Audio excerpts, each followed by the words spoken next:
If you like what we do here at Off the Deep End and wish to support us, the best thing you can do is to share it on your social media, but also you can tell your mother, sister, cousin, auntie, the kid that's walking by you down the street, your gym crush, anybody about the episode you're listening to and why you liked it. There's also another way to support us, and it's to go to the link posted in the description and on our Facebook page. And when you become a subscriber, you'll have access to subscriber-only content and ad-free listening for every single episode we put out. No matter what you choose to do, I do greatly appreciate you for tapping in. And please do reach out to our Facebook page so we can chat. Tell us what you feel, what you think, what you don't like, what I could improve upon. At the end of the day, this is meant to be a conversation starter. And just to be completely open and honest, every single penny that goes to the Off the Deep End program with subscribers is going to help other people by spreading the word via ads or getting new microphones so we can have more people at a time. And I really do appreciate every single listener. So thank you so much. I hope you have a great day and don't pass the pain. Are you thinking about making a podcast? Spotify has a platform that lets you make one. And if I can figure it out, you definitely can too. You can create your own content all in one place for free with zero hangups and even earn money as soon as you get started. Spotify lets you record and edit episodes from your phone or computer so you can go mobile, just like I enjoy to do. My favorite thing about it is that you can create video episodes if you wish and upload them to wherever podcasts are heard. You can even set up subscriptions or, if you're like me, listener support options for listeners to help you grow. I 10 out of 10 recommend the Spotify for Podcasters app. Or, why don't you just step over to www.spotify.com/podcasters to get started on your own podcast. Hey, everybody. Welcome back to the Off the Deep End podcast here, where we talk about all things that most people don't talk about. This podcast started off as just a couple of people getting together and having different conversations about the things we experience in life. And now it is a way for me to also not only catch up with people who I deployed with, but also learn so much about their perspective, gain perspective, and overall just become hopefully a better person by the end of this. This is not just for my listeners, or as much as I love my listeners, but this is also for me, so I can be a better human being. This being a student of life never stops. So I'm joined today by my brother, Pjay Wright. I'm so excited to have you here, man. I know that you're over there in Ohio, so we're trying to you time travel to be here with us today, so I appreciate it. Yeah, hour behind. No problem. Appreciate you for having me. Yeah. So why don't we start with you telling me a little bit about your childhood growing up? So I grew up like in of course, in the city of Cleveland. My childhood was like kind of like everybody else, father, mother. Um, I was in a bad neighborhood, but it kept me out of that environment. So like all the kids around me were talking about all the stuff they going through, and like I just couldn't relate. Like I had the normal childhood, like father, mother there and everything. Like, but outside of that, they made sure I was still witness to a lot of the things that was the struggle that was going on in the city, Mm. and like how the negative effect that it can happen. I don't know if you ever seen the Antoine Fisher movie Yes, I have. before. So the end when he went to go see his mother, I used to live down the street from there. Oh man. Yeah, so it was like it was that close. So like it was a lot of that movie. The areas were my stomping grounds. Mm. So was that a movie that kind of resonated with you afterwards, being so close to it? Oh yeah, absolutely. That building that his mother would go to, she that was like a building my father would say, do not go there because if you go there, you're gonna either be a fiend or a drug dealer. Like, Mm. and they recently, what was a few years ago, they actually broke down the building because all the like that building was like no more. It was like it was drug infested. It just wasn't the place to go to. Absolutely. There's so many areas that are like that all over Washington State, especially because of some of the misleadership that and a lot of people in leading roles aren't good leaders. They just say whatever to get elected, and then they do whatever they're people who have the same letter next to their name in parentheses as them, and it can be extremely dangerous for not just the community, but people around the community as well, because that negativity, that drug infestation, the violence, poverty, it all immediately tied together, and it gets pretty crazy over here, man. I'll be honest. I've seen a whole bunch of stuff as of late, but I was working in the streets of Seattle and all around it, so it gets pretty wild over here. It's we had one day we had more shootings than Chicago, and so Dang, yeah, things are getting weird. that's crazy. So you're growing up in the Cleveland area, and what about school? So for like school, was it? Did you go to a private school? Did you go to a public school? Was the school like well taken care of? What was it like? It was a mix of both. I went to an art school, so it was well, I'm gonna start off with elementary. Elementary was right in the bad neighborhood, and to like to bring you into perspective, like we talking about a school with people that were once they graduated either became drillers or they joined a gang. Hmm. And of course, like I said, going back to my parents, my sister went to the art school, and it was like, we're not about to have you go to the middle school where the kids are corrupted, and the adults are too. We're gonna have you audition. You can draw. We about to send you to this audition. So the school that I went to was Cleveland School of Arts, and you had to like do an audition, whether you can sing, dance, or draw. And they had me draw a Tide bottle. It's just a regular Tide bottle. Talk to the students about my behavior, and I actually got accepted. And that school put me into this like perspective. Like I grew up where like these drug dealers and people want to fight, and then I go to this school and these people want to draw, they want to paint, they want to dance, they want to like express Create themselves. culture. Yes, and Awesome. I never experienced that. So like I would leave this world and I go back to my neighborhood and it was just so different. And it changed me for the better because now I view things a lot differently about people. I don't judge as much. So it was a much needed experience that I had because when you grow up in those neighborhoods, you become very like in a container, like in a box, and you Hmm. you expect everybody to act a certain way. Yeah, yeah. A lot of people have to get along just to go along. And poverty-stricken areas, especially, uh, that I've noticed, poverty leads to crime. Crime is right associated with violence usually, and drugs are rampant throughout the mix of those other two. So that's like the trifecta: crime and with poverty, and then drugs, and violence is just intermittently like scattered throughout those three different categories. I remember something similar. I was very blessed to be able to go to an arts and tech school for 2 years of my life, and I was able to create PowerPoints. So I'd be a great office person, but I don't do office jobs. But probably be pretty good in the office. I grew up giving PowerPoint presentations. I'd never been afraid to talk in front of hundreds of people or whatever, because I was doing speeches and recording all my stuff and putting it out. So obviously, I've definitely haven't done that in a while because I probably fail PowerPoint presentation these days. But I grew up doing that. I grew up learning about welding, how to create different woodwork stuff at a shop, because we had a bus that would take us from there to a different campus where we do our shop class and then come back. And I would be creating things in like 3D imaging, different like a bunch of different platforms and different software on a computer, and then I would go out and go and create it in real life. We CAD designing stuff like that. So I didn't get the to really enjoy what I wanted to enjoy, because I love art, I love music and stuff like that. I'm happy you did get to go to school though. Oh yeah, 100%. It was such a hobby for me when I was growing up, and like it was my first true therapy.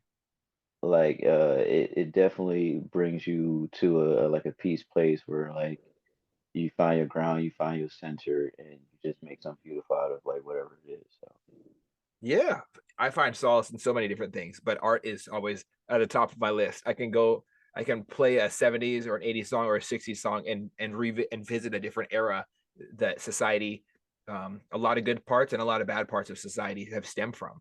So I definitely enjoy it, man. Um, who I listened to? I listened to New Edition today. I was listening to Alexander O'Neill last night. I love just different music, and drawing has never been one of my things. My hands have been shaking since I was a kid, and I don't draw or write very well. So I do envy you because I was jealous because all my friends could draw and I couldn't.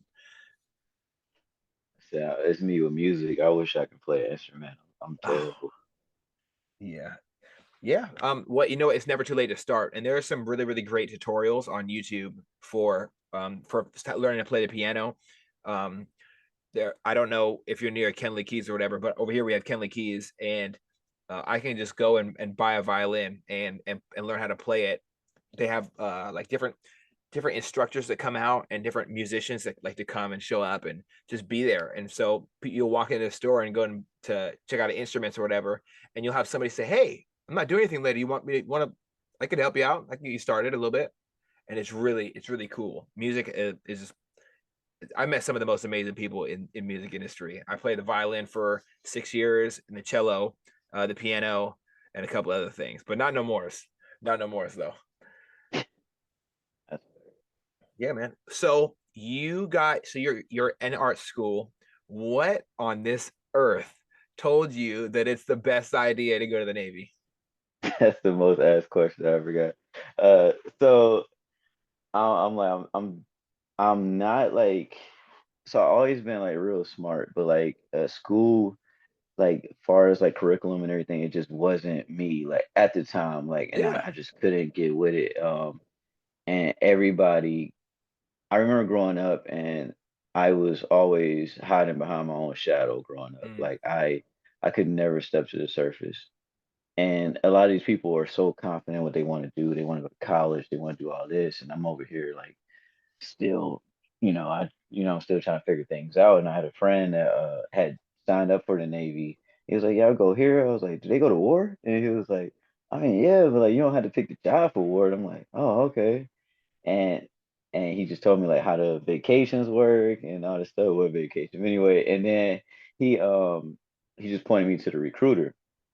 I didn't even do any research on other military branches. Like I just specifically did Navy mm, and I took the test. He told me to like you got to get over 50. I ended up passing way more than that, and then pick the job, supply, and then it took what a half a year to actually go to boot camp. Like a lot of people was leaving in like 2 weeks. It literally I I signed up in April. I didn't leave until November of that 28th. mm. Yeah, I had like 120 days on my dep date. So yeah, I didn't have like a super super short time, but I didn't have a super super long time. I got time to tie up my affairs the best I could and make sure everything was all solid. Make sure my relationship was stable. Hopefully, I didn't do the best job. Right, you can never be ready Uh-huh. in a relationship to travel thousands of miles away and create a life. Like for me, I was a geo bachelor in the military because my wife was always back here at home, and Mhm. so we were separated a lot of time, but I tried to get everything ready, and I had no idea what was waiting around this corner for me when I joined the military. So you chose supply, and what did the recruiter tell you about that? What that job was? Oh, he, how they amp it up. He was Oh yeah. like, "Oh man, you're gonna do this. You're gonna run the store." He said, "You're Hmm. gonna have access to all the stuff that people want. Nobody's Yeah. going to be mad at you at all." It was just everything sounded good. And I'm like, it's not anything worse. I'm like, all right, I just jump on it. Mhm. And it was just, it's for the recruiters. They would do their best to just sell anything. Oh yes, I think there's some of the best salesmen in the world. I cannot tell you how many people, and I'm pretty sure you've experienced something similar. How many people they get to the ship and they're looking around and they're like, this is nothing like I was told. Well, I had a drastic introduction to the ship. Mm. I actually caught it on. It was already deployed. Oh wow. I'll never forget it. So my first day, I go to Norfolk, sea bag, dress blues, everything, and I go to Pier. I think it was Pier 8. Go to Pier 8, and there's nothing there. I'm waiting. Like I got a sea bag there. A car pulls up and said, "You looking for the Enterprise?" I was like, "Yes." And he was like, "Oh, that thing been gone for like 2 weeks." I'm like, what? So take me to TPU. I'm there for a month, and we do our like cleaning offices and everything. We finally launch off, hit the cot, crash into the ship. It sounded like the worst crash ever. And you got these people, I don't know what they are. They was aviations at the time, but to me they just guys in blue and yellow yelling at me, get off, get off, get off. So so I run downstairs to the hangar bay. And I remember one of the supply dudes was like, one of y'all on supply? And I was like shaking my head, yes. And he was like, all right, come with me. And it was just like from there, all right, this is life. Like, and so you just go through the entire deployment. And it's hot too. Like when you first, 100%. oh my God. Yeah. Ooh. I definitely had never envied anybody taking these CODs because for a lot of people watch like Top Gun and stuff and they think they understand like how this stuff works. There is a metal wire that is a that is like a couple inches off the ground on top of the ship, and you are coming at an alarming rate towards this object, which is an aircraft carrier, from the sky, and you're inside. You can't see shit. You don't know what's going on. It's the thing's coming down, and you get real close. You can hear just right before you land, the noise change, and then whack, your whole life flashes before your eyes, and the wire starts to stretch out with the arresting system, which stops the plane from going, and then the whole thing, it feels like it's fighting a plane is fighting a rubber band, and then when it actually lands, when it hits the deck, it goes up to full, it flares up and tries to put as much power behind the aircraft as possible, just in case it didn't land right. So Uh-huh. up again. So for a couple seconds, your whole body is like, "What the hell? Which direction do I need to go? Why am I stopping so fast?" Everybody around you is probably terrified. I'm so thankful that I've never had it caught on. Oh yeah, you so lucky. I had it twice. Oh my God. Twice. Oh Yes. man. So the first time, so you deployed first with Enterprise. You met up with them during their deployment. Yes. How did you land on the TR? Did you get orders and then just walk across the pier? Oh, so the TR actually like walked on. Like, so Yeah. it was a more open in that time. Uh, I had the cot on because it was an emergency leave. So that's the reason why I had to like cot Oh, off and okay. cot back on to the Roosevelt. Oh, I'm sorry. I'm sorry. So what what so you were still on so you're still on the Enterprise when you got carted off Yes. mid deployment, right? hmm So what happened there? So on the first one, that was when my mother was diagnosed with cancer Oh my when I was on goodness. the Enterprise. So they was like they didn't tell me at that time. I don't believe the doctors really told me what stage it was, but it was like I think it's very good for recovery if you were to be there. So I caught off on the Enterprise, and then actually no, I think about it was three times on the cot actually, four actually, get there and get off and come back. So I was there for like 2 weeks on the Enterprise, and I was just she had made a healthy recovery. I was just there for the entire time, and I'm still young. I remember not being a leader. I remember that didn't come until the Roosevelt. So I'm probably been in the Navy for about a few months or 2 years past. I'm probably finally just figured out what a leader is. Mhm. So I'm still just a boy in a uniform during that time frame. Whenever when I got back to the ship and I just finished out the deployment, still so naive to everything. And until I went to Roosevelt, until I got orders there. Yeah. So um so your mother is going through recovery, and you being there for her, obviously, like, that's not an easy thing to do. Um what what is it like to receive uh strenuous information when you are deployed? Because I know I don't a lot of people don't deal with this. But you're the third person in less than a week who I've talked to who have gone through some things while currently, in an operational capacity on whatever military platform you were serving our country in. So it's like the mission comes first in the Navy's mind, Mm-hmm. in the military mind, period. And now something comes first in your mind, and you got a conflict of interest. So as much as it's like a robot, like as much as people want to care, they still priority is the mission. They still worry about the rank. They still worry about the advancement, qualifications, and it's hard for them to take that time to be like, oh, this person's grieving right now, or they going through some stuff. Like when you got like four officers or four higher up enlisted people bringing down on you to get this sailor back in line, Mm. even though you understand what they're going through. So I remember personally, I would have my moments where the breaking down, but they wouldn't care. I just had to keep on pushing through. I remember I would just have to work. And that's when compartment started, the mental compartment where you put this here and you deal with it a little bit later. But right now you gotta stay focused on the task. I don't know anybody who has been in the military who hasn't gone through things. And when they were going through those things, they weren't able to fully deal with what was in front of them at the time.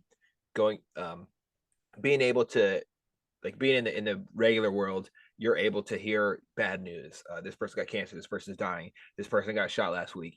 And you're able to receive that news, process it. Great. I'm not a psychiatrist, but you go through the process of receiving new information that damages your view of this perfect thing that you want to have, which is life, right? You want to have a great life. We're not able to, in the military capacity, be able to process that information. It hits like a ton of bricks, and then you just the numbness falls over you, and then you realize how a big feeling I got when my dad when I got the news about my father was how helpless I was. I couldn't do anything. I was it was like I wasn't even there. It's like I disappeared from the world. I was not on planet Earth anymore. I was on a different area, and I was helpless completely. Did you experience anything like that? Yeah, definitely on when I my Roosevelt experience. Cancer at its strongest. I lost both of my parents actually. Um, while on the Roosevelt. Uh, I think the most helpless. I felt helpless on both situations. I remember uh, we was pierside at the Pizza Hut, and I remember we came back from this sea trial. It was like the one before we went on deployment, Yeah. and That was like January something, just like January like 8th, uh 2015. wait, before that one, it was like another long one. I don't know which one it was. I think it was sometime like November. We came back in Oh yeah, November. November the year before. Yeah. It was like a Yeah, it was like a month and a couple days we went out. something like that. Yeah. And I remember my father called, to this day I regret it. And he just wanted to, like, call me, ask me some stupid questions about the Navy. Like always Uh-huh. how it started. And I just ignored it. I remember it was a girl I liked, and she was like, we can hang out. And I remember I'll never forget this day. Everything was going good that day. I'll never forget it. Everything was going good. And my sister called me. I was like, oh, it was a car crash, and it looked like dad car. And we joking because my day used to drop slow. And we're like, yeah, whatever. And then, I'm going by my day. You can't tell me my day is going bad. Like my day is perfect. Like, um, and we had Pizza Hut, the one that was across the street, Hmm. and everybody's just, kicking it and having a good time. And I remember I get a phone call from my auntie, and when she told me that my father had died in that car crash, Oh my goodness.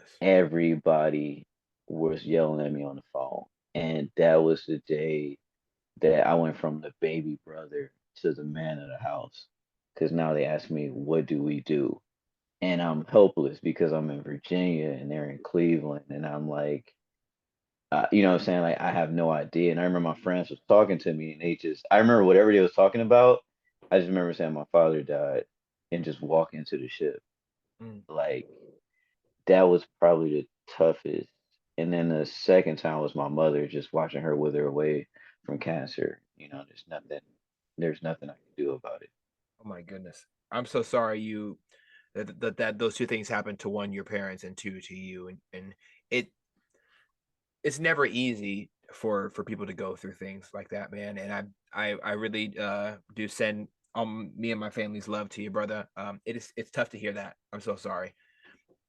I remember go seeing you around the ship, and I wouldn't have known that you've experienced such incredible loss.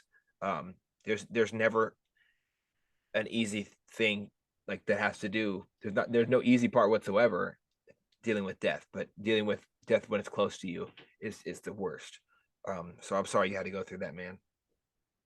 Open mic night saved me actually. I That's when people actually got to know who I was. I remember, and I was working at the shop, so they would just always see me smile, you know what I'm saying, just do my thing. Hmm. Yeah, open mic night, and I was writing. And I was like, oh, you know what I'm saying? They have open mic night. Let me write one day. And I remember Tillett. He was part Yeah, of the well, of course he I is. yeah. So I remember he was right on the side of me, and everybody was like looking at me like, oh, it's the dude that smiled all the time on the from the ship. Yeah. And I read my poem. It was a Dear Father. It was like my first poem I ever wrote. And I remember when I got done writing, it was complete silence. And I'm thinking to myself, this poem sucks. Like nobody's clapping. Like this Hmm. poem is tragic. And I remember Tillett, this big dude, come and give me the biggest hug like ever. And everybody just claps. And like it was just so much to me at the time because I'm a very humble person. I don't like the spotlight.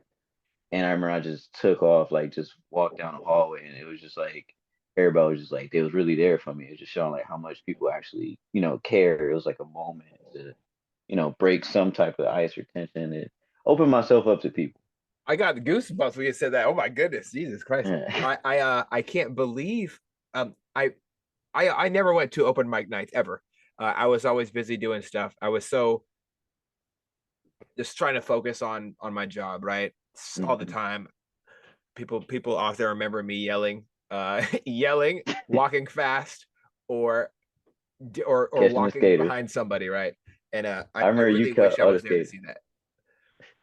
I said I remember you used to catch all the skaters. Like anybody was taking part. I remember seeing you catching everybody. Like Everybody, everybody. There's no mercy. There's none. There was literally none. I'd find everybody, and I'm like, hey, come on, man, let's be better here.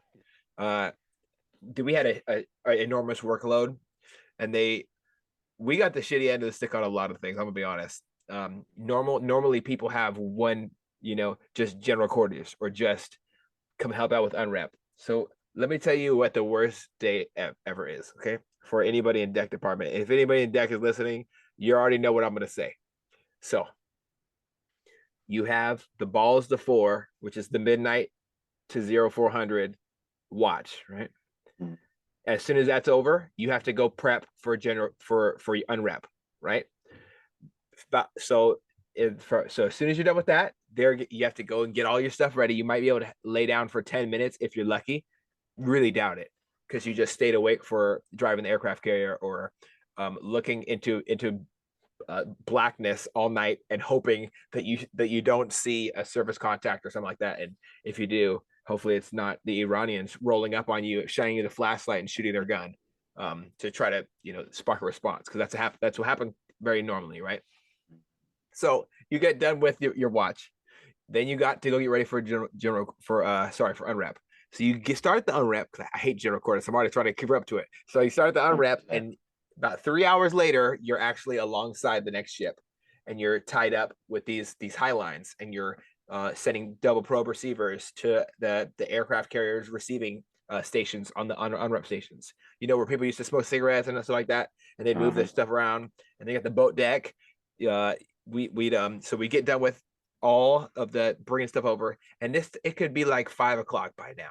You've been there for a while. Like worst case scenario, you're doing an ammo unload and you're bringing on so much shit.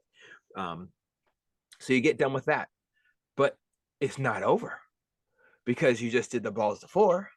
You got to get ready for the evening watch. The evening watch, you got to do all your stuff, and you have to put away all the gear that you just used and brought out and got ready. So all the life jackets, all the line, all the different equipment, you have to make sure it's all stowed properly, which takes forever if you're just starting it. So obviously, for a ship coming out of the yards, it took a while, right?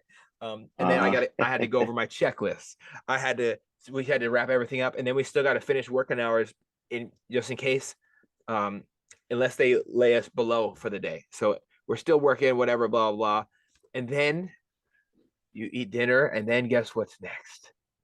Motherfucking GQ. So general quarters, and then so you go through the general quarters all day or all into the night. It takes forever for somebody to do a certain drill because they've never paid attention in training ever. I guess Right. I don't know. Like it's really easy. You just you practice not dying, and you do it a lot, right? So you get done with GQ, you get all your firefighting gear off, you get it all put away. I hope they wash it eventually. I don't know. I've never seen them wash Okay. any of that stuff ever. So you get all done, you get a refuel. If you went on air or if you sprayed the hose or whatever, you got to clean it up. If you went on air, you got to refill the SCBAs, right? The same stuff the firefighters use so they can go on air and stuff. Got to get everything stowed back in its proper repair locker, proper in its proper spot. And then maybe after that, you have to deal with you have to deal with the debrief, right? Did you do a good job? Did you not? Then you have to get told that you sucked and what you got to do better, and then you have to plan on practicing again. And as soon as that's over, oh shit, got to go to watch, Yeah. and it it is endless, and it's enough to drive some people. Some people have gone crazy in deck department going through that, but that is the longest day. It's like it never ends. You're always doing stuff. It's always hot.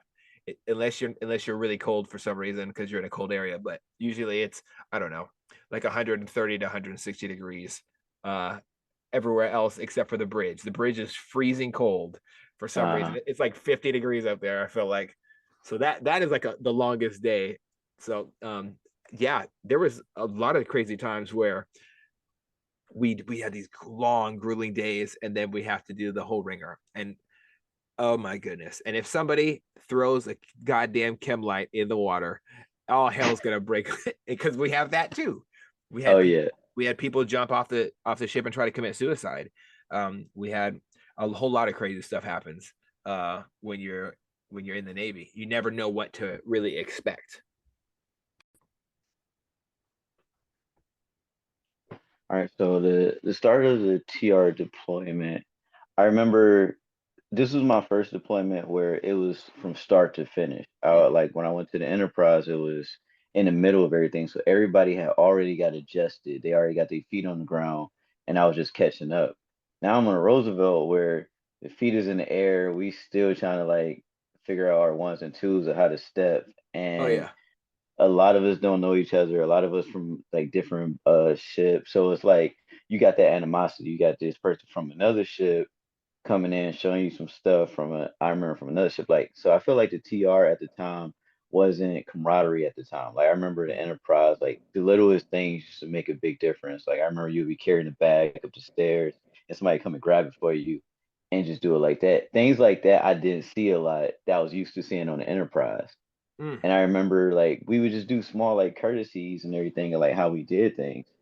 And I but for the most part, like I remember it was pretty nice. So like I didn't really have any besides like the parents thing.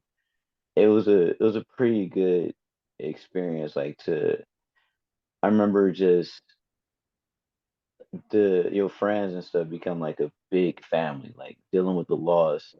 I'm by myself. Like you know, what I'm saying my sister was at home. She got the family to take care of her during the grieving time, and I'm just stuck on this boat. And I remember like my friends being like that person that was like really those people that was like really there for me. And like to this day, they still like my lifetime friends. Like I can Mm. always call them every day. And there's always something. So like I remember the TR just discovered family. Hell yeah. And I remember I had this first class. You probably already know who I'm talking about, but he was known around the ship. And that's when he was my first taste of becoming a leader. Uh, I remember he told me to tell these people to do something, and I was like, I can't do that. I'm not like a petty officer or something like that. And I remember he gave me the most valuable lesson. He said, "This rank doesn't mean nothing. Mm-hmm. If the person telling it don't believe in himself or herself, then they can't lead anybody." He said, "I can take this rank off and wear a t-shirt, and I bet people gonna listen to me." And he said, "You got to believe it." And I remember like that was like I've been around for like 20, 25 years, 24 years at the time.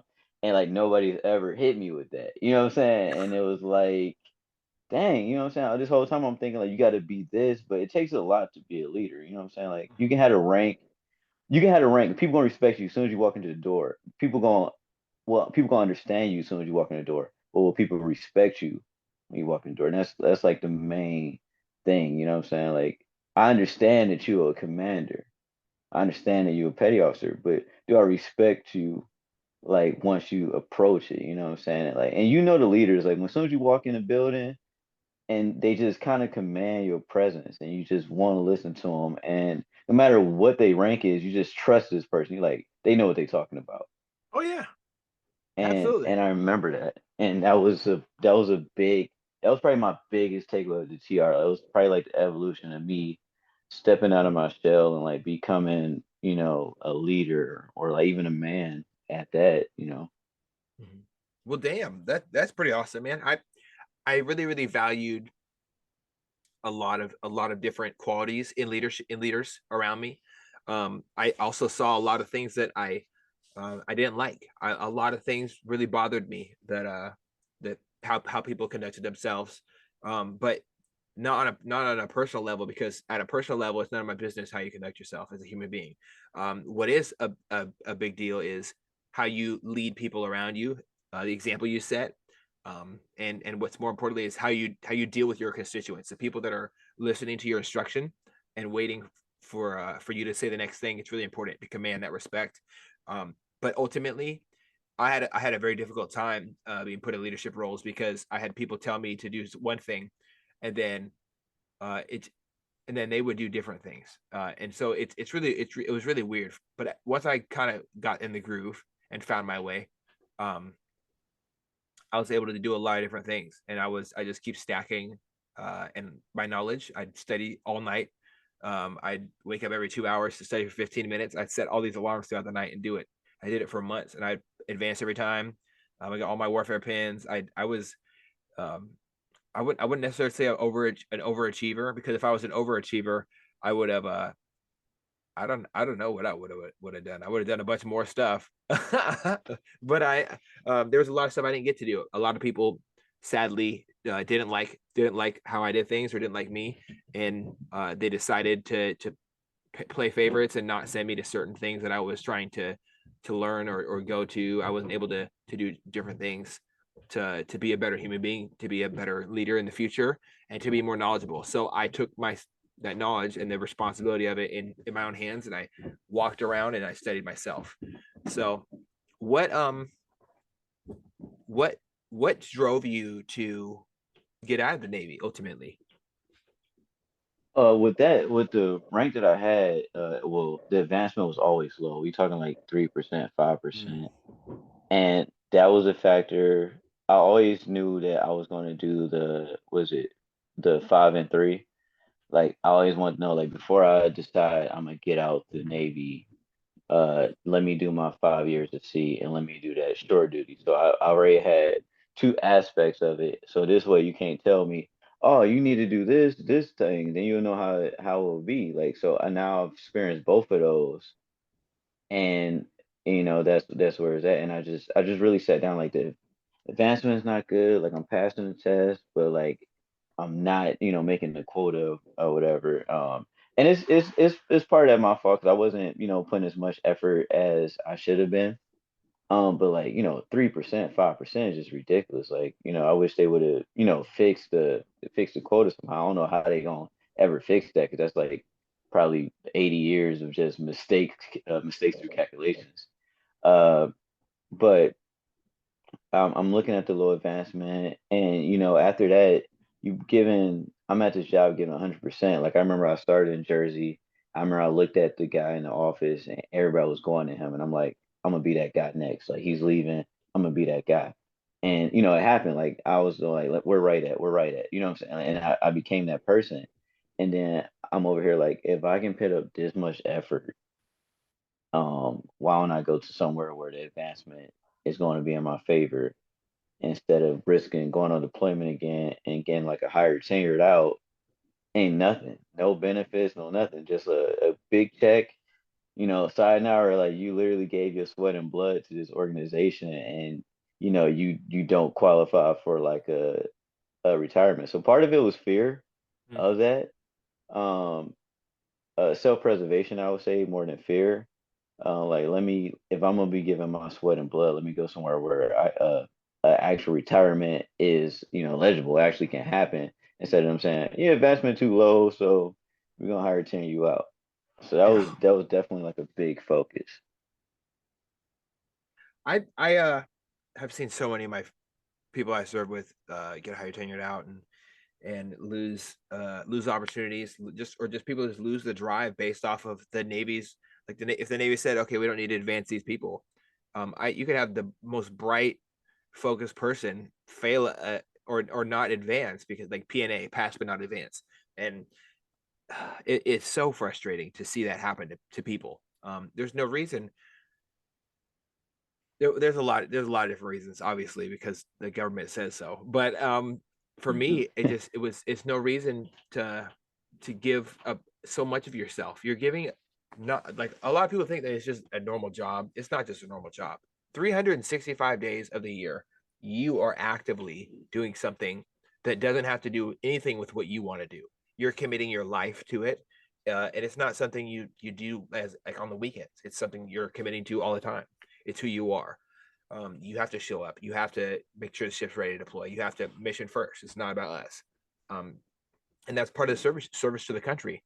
A lot of people aren't able to grasp that concept. There's like, oh well, you know, well you're back home. Just you. I know you flew 3,000 miles, so just you drive a little bit to me and just come visit me. Or that's one thing that bothers me that I see people do, um, to my friends who are in the military, and that's when I'll never ask anybody to come visit me. I'll go visit them if they come back from the time in the military ever. It's only I never ever gonna have someone drive to me. This is not right. It's not right. Right. You're like it's a big thing, and that's a lesson that I learned the hard way. Don't if people want to see you, they'll That's come big. and see you. Um, but there's a lot of weird things that happen with the military, and leaving the military for me was a huge crazy transition where I felt a lot of things were hard. You talked earlier about compartmentalization. Compartmentalization is something that I dealt with, um, because I compartmentalize all my shit because you can't deal with it. You can't deal with the fact that your dad just died. You have to do a firefighter drill. You can't deal with the fact that um that you're never going to see somebody in your life again because you have to do this 365-day thing that I was just talking about. So what was it like for you getting out of the military? So it started off actually smooth. It didn't crash until maybe 3 months ago. Okay. So that's what's kind of funny about it. So um, I feel like I was late blooming through everything. Like I did everything correctly. I saved up all the money. Um, I remember, and this is for anybody that goes from active duty to guard, don't ever do a temp job. Don't ever do a temp job because I believe the article is called user. So user is basically like when you have a federal job like the guard, whenever you leave your employment, your title stays there.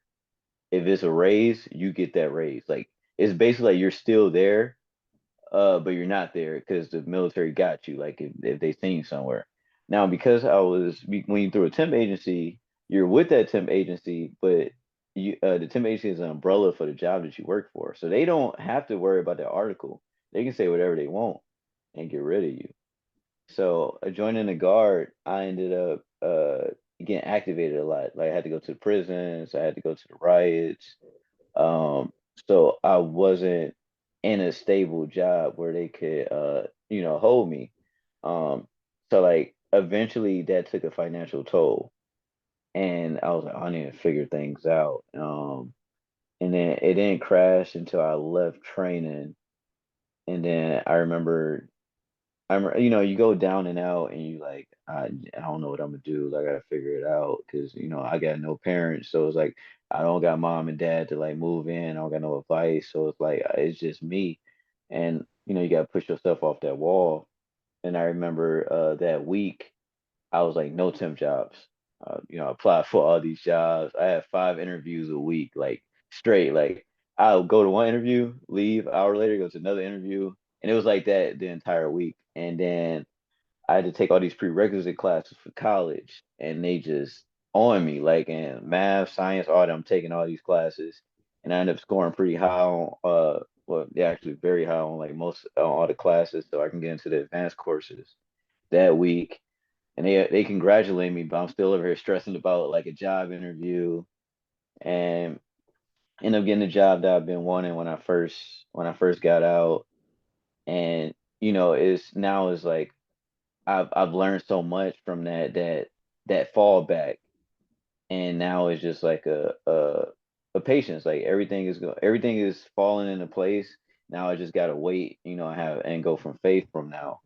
But I never make the mistake of like just being so reckless with everything, getting out. And that's the thing, like uh when you active duty, everything is built for you. You got your medical, you're gonna go to work at this day, you're gonna live here. And I think that's the biggest thing. Like I think you feel like you got your freedom when you're on your shore duty, or you like E5, or you got your, but that non-structure, like when you get out and now you got to make most of the decisions, like because your job doesn't make any decisions no more. When you got a civilian job, they just there. They don't tell you, hey, you got to come in. If you don't show up, they might call you out of concern, but they don't have to. You know what I'm saying? They like Mhm. your points is gonna be there. So I think that was it. Living through life without the strings of the military telling me what directions I should go. So that was probably the hardest transition, and Yeah. creating your own strings. Hmm. Yeah. And not having guidance, it can be a very stressful thing, especially for someone who's gone through what you've gone through. Oh my goodness. Yeah. I transitioning is definitely a difficult thing to do. It just depends on what you've gone through during your time in the military and what you went through before that is going to ultimately set you up for a successful transition. I feel like I'm still in my transitional phase. I don't know when I'm going to get it all together and be normal. I fuck, man. Uh, But I do work at it every day. And not just like mentally or whatever, but physically. It's really easy for me uh to get down in the dumps. Everybody has bad days. Like I've had 19 of my friends commit suicide. A lot of them were from the military too. This year alone. And it it never gets simpler to lose a bond, and then you feel dumb for even thinking that you're ever going to see this person again. But I've had the privilege of traveling and seeing my friends from the military, or they come up here, and they're in this area, like, oh, I remember you used to, you're from this area. Are you in this area? And I meet up with people. I met up with um as many people as possible. I got to meet up with Chief Brontez when he was flying through here to his new mm. station. I got to meet up with my buddy Labarge down in Vegas, and I do these. This is another way that really makes me feel connected to something. Being able to link up with people like you and know faces that I've seen in a different part of my life have been really awesome. Same. I got there's a lot of people that I've like didn't really talk to. I've seen their faces on the ship, but like through social media, because I never use social media as like when people say I'm about to get off social media because there's a lot of stress and everything. I've never let social media get that far for me. Like, it's I use social media exactly how it's supposed to be. It's connection with friends. It's stuff like that. Yeah. Um, and my post, if it's about some mental struggles I'm going through, is an open forum. Hmm. It's careful at that because algorithms. Because if you looking for these depressing things, Facebook is gonna make sure you see a bunch of it, and it's not gonna help with your healing process. It's gonna make 100%. things a lot worse. So like I always separate a lot of the stuff from Facebook. Like it won't ever get into my personal, but I do love the way it connects because it's people that I've seen around the ship, and now like you gain a good friendship with them. I've had so many great conversations on, like, people. A lot of people have that same stigma about social media being a bad thing or whatever. It's helped me stay connected to people who I really needed in my life. And I've been so blessed and so fortunate to be able to meet up with people, and not just that, but just link up with them and have serious discussions about mental health. Um, we were not told, there's no book about parenting, there's no book about how to deal with adversity in life. You just have to do it. And a lot of uh a lot of the time where I have felt down, it was when I wasn't doing my normal things. My normal things are fitness, family, and firearms. Okay, the three F's. And so those things they keep me kind of grounded. I've never had uh a bad feeling when I left the gym ever, unless I didn't go, right? So but other than that, shooting is so therapeutic for me. It's great. It's huge part of my life, and then spending time with family when I get a chance. A lot of my family I don't share the same values with, and those values are pretty much just don't be fake to someone's face, right? And I cut those people out of my life to kind of, I don't want to have my children in the future around people who don't care, who just smile in your face and then kind of talk shit about you to your back, or people that are very fake. I don't want fake and phony people around my kids when we have them next year. And I'm super excited to have kids, obviously, but yeah, we as parents we have to protect our child, just like your parents did. Your parents sound like they did a great job of protecting you from these horrible things that were in the area. I like to apply that same concept to every aspect of my life, and kind of put on the headphones and kind of look away and ignore whatever's going on over there. So my friends are usually members of my family, in my opinion. So every single friend of mine in this area, we spend a lot of time together, and we care about each other. We celebrate each other's children at birthday parties, and we all come together and break bread together. We're kind of old school here, so I really do enjoy those little things, like uh, being able to go to a kid's football game and watch them get confused halfway through the whole time. But I enjoy seeing children laugh, and the smile that comes on their face. I like stuff like that, and that is what it makes up my family. A whole bunch of kids and some friends, and then I have a couple family members over here. But that's pretty much it.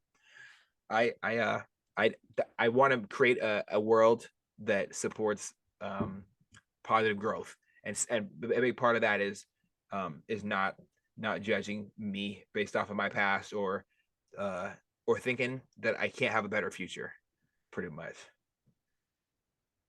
Oh yeah, 100%. Like my thing is like I sometimes whenever I'm going through stuff I close out. So it's like I'm fighting to like really get out there and like really start talking more and really start like reaching out to people more because it's is like depression is this person telling you that there's no one there for you. There's when or anxiety is just telling you like there's nobody there. So it's like to to fight through that and just like no, there is people here. Like they're showing you the negative aspect of someone that you don't want to be bothered with, but it's so much positivity in like in that, you know what I'm saying? Like everybody has their Absolutely. traits that you don't like, but it's not ruining your life.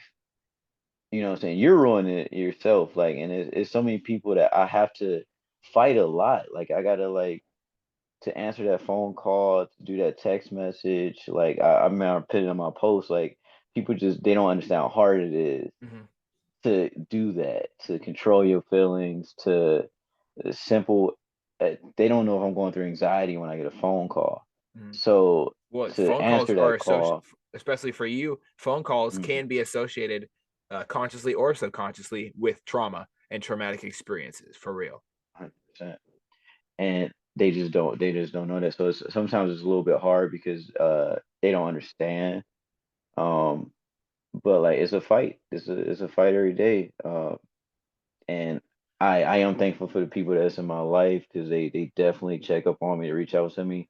I got a friend. I told him. I remember he calls me. We just laugh, and he don't even know I probably was going like tragically sad about something. Mhm. And like his call was always at the right time. Like I probably be going through like a sad moment. He just called me talking about something random, and it's a good laugh for that moment. I remember even my sister, like she laughs and I laugh. Like no matter, she's got the funniest laugh to me. Like it just registers on a happiness moment for me. Like if she laugh, I'm just going with it. I love that, man. I really do.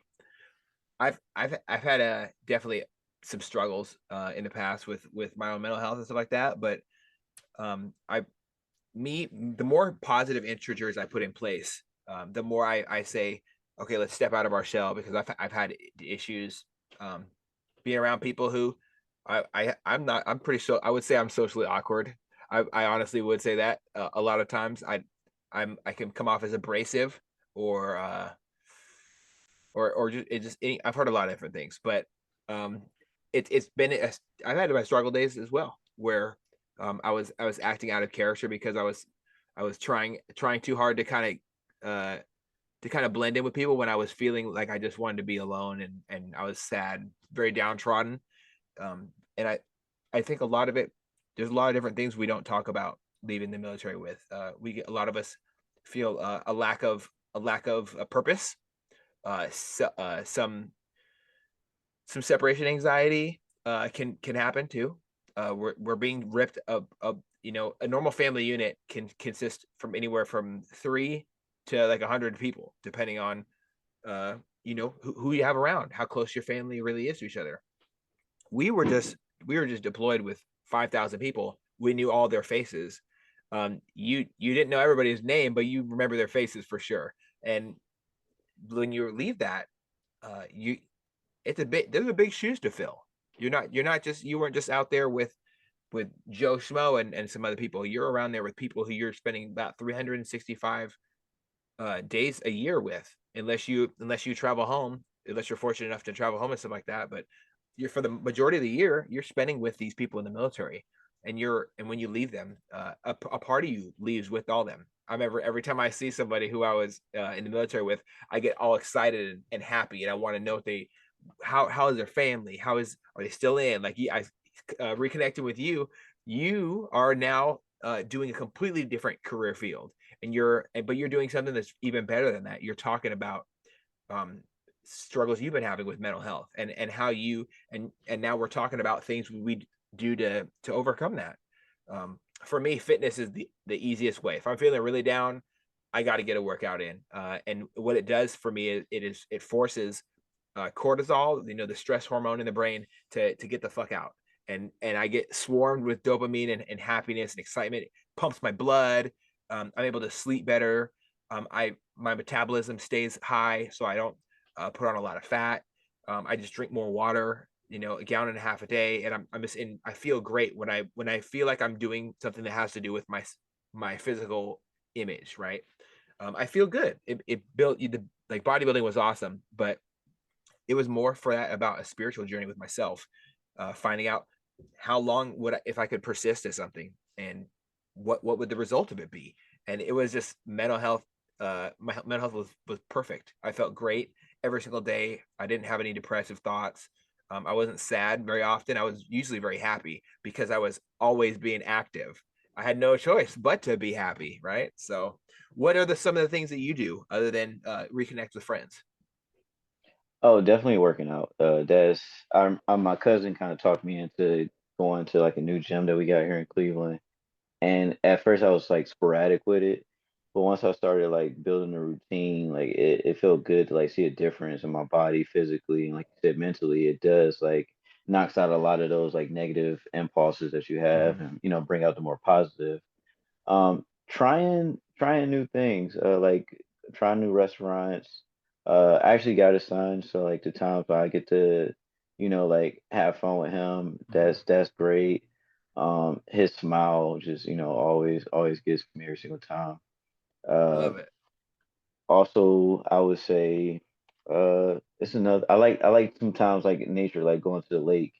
I'm not a beach person, but like anytime I can go to like a lake and just sit there and just think, or even playing video games, it's like it's those are some of the things that like really even me out and just take my mind out of things.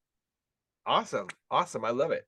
Nature is so powerful. It always brings me serenity, no matter if it could be raining with lightning, and the you know the October leaves are flowing down everywhere, and the wind's gushing, and the power's going out in the house, and I always feel so peaceful when I just stare into it, man. Yeah, I love it. I absolutely love it. Well, Yeah, it's. oh, sorry about that. Oh no, you go ahead, go ahead. Oh, I was gonna say, what if there was anybody who has been feeling the same way that you felt in the past, like your brain's telling you go, no one cares, no one's around, whatever, and you're really struggling, what would you encourage them to try to do, to put up some of those, to strengthen their mind? So I would tell them like create a vision board, like and not only like a vision board, like a task, like uh, f- I remember you set a goal for yourself, like even if it's something you want to buy, make go ahead and put it in the cart, Hmm. and you start small, you work on that goal, like just like when you gotta trick depression. You want like depression, you see this longevity, you want to get out of there. So I always tell them start small with something. Like don't put everything into one basket. Start on a smaller basket, move on to the big basket. I consider it like the test of running for your cardio. Like you're not gonna go run 5 miles, run for about 30 seconds. And then all right, you don't feel it no more. Run for a minute now and just keep going, but don't push yourself 5 miles. Just do little baby steps until you get there, whatever that is. Absolutely, absolutely. Well, I definitely agree with you on all aspects, man, and I really do. I know that you're in a different time zone and it's getting late over there, just like it is over here. So I'm not going to take up too much more of your time, but I did have one final question. What what difference does attacking the problem of depression do versus letting it, just let it do its thing and pass? That's a good question. So attacking depression means that you are. It may sound crazy, but you're attacking a toxic friend Hmm. because sometimes depression is all you know. Like you wake up and you like, I'm gonna be like this today, and you get comfortable, not comfortable but comfortable at the same time because you know it's going to happen. And if you stay that way, not only are you just gonna always be in this note, but you're gonna carry it around to your people, and it's gonna toxify everybody in your life. Yeah. But when you attack it, you're like say you losing a piece of yourself, and that's not it, which is good, but it's something that you've been holding on for so long. Like it's one of the things. Are you ready to? Hmm. And that's the main part of depression. Like, are you ready to fight something that's been a part of your life for I don't know how long? And if you got used to it, because you know the triggers now, but you can't get out of that trigger. So that's probably the difference. I would say you either stay with it and toxify everybody in your life and never move forward, or you fight something that's been a part of your life for so long and just see what happens. And the seeing what happened part is probably the scariest part about the whole thing. Absolutely. I can definitely agree with that, and I like the way you put it. Like finding having a toxic friend. You might have some good memories or some memories at all, and this might be a person that's part of yourself because you let them into your heart or whatever. But it doesn't mean that they should be there. I really like the way you said that, man. I really do. Well, I do appreciate your time, brother. I think we're gonna have to call that a wrap. I wanted to say a couple things, kind of like an end note kind of thing. I wanted to let you know that you have my most sincere condolences for the loss of your parents while you're deployed. I couldn't imagine going through. I mean, I went through it once, but I couldn't imagine going through it twice. Um, and so I hope your family has been healing, and I hope you continue to heal. I hope you continue to stay here with us because mental health is something that it has its ups and downs, and in the low times, I hope you do persevere through it like you have been so far. I'm glad to hear you going to the gym. It's so great. I always see your pictures. Uh, I'm like, oh, is he? Is he getting into modeling? So what is it? What is it? You gotta tell me what is it that you're doing right now? In your as a hobby. Are you just creating art? It's my hobby. It's been part of my like therapy. Recently, I've been told to like start trying to model because I like to be behind the camera more so. So like that's another part of me putting myself out there. So now like if somebody want to take pictures, I'm like, all right, yeah, let's go. You always look At first I famous. was You always like, look famous. Every time I see a picture, like, oh, he's famous. God, what? eh, How come we're not famous? It looks like a profession. Everything looks so professional. You should reach out to different agencies and see if they'll pick you up for a couple of shoots, man. yeah, like it's part of it, like just it's part of me, breaking out that shell, just trying different things. So Awesome, man. Well, I do love it. Modeling is awesome, and is like if you got to look for it, you do, and you honestly definitely do. So I'm super happy that you're able to do that. thank you, thank Yeah, you, I appreciate it. and I do appreciate your time. Everybody, thank you so much for listening to another episode of Off the Deep End. Today we sat down with Pjay Wright to talk about mental health. We talked about persevering through difficult times. We talked about his military experience, loss in the military, and how it can affect you in the future. So if you like what Pjay is doing, please, where can people find you, brother? Oh, you can find me on Facebook, regular PJ Wright. Should be mutual friends with you. Yes, absolutely, uh, absolutely. Instagram pretty easy. Just type in PJ with three underscores. You can find me on there too. Yeah, I would have never thought about the three underscores. I might add that to mine. I might change mine up. Change my @ sign. All right. Well, I do appreciate having you on. Everybody, be sure to reach out if you have any questions or if you just want to follow him and be more interested in the future of what he's doing. He is a veteran, and I am super excited because he is always putting out new content when it comes to model. It seems like you're always behind the camera modeling, man. I gotta say it. I might get behind the camera and see what I can do. I don't know. You might have inspired me to try something new. Go for it. All right, man. Well, I do appreciate your time, and everybody, thank you as always for listening. If you are struggling, or if you know someone who is struggling, please reach out on our Facebook page, Eddie Lowry Off the Deep End, or on Instagram at This Is Eddie Lowry, and let's talk. There's no reason that you should feel alone in this cold world, and there is someone out there who does care. Please do not pass the pain. Your life is worth it, and there's nothing that you've gone through that you can't walk back and retake your life.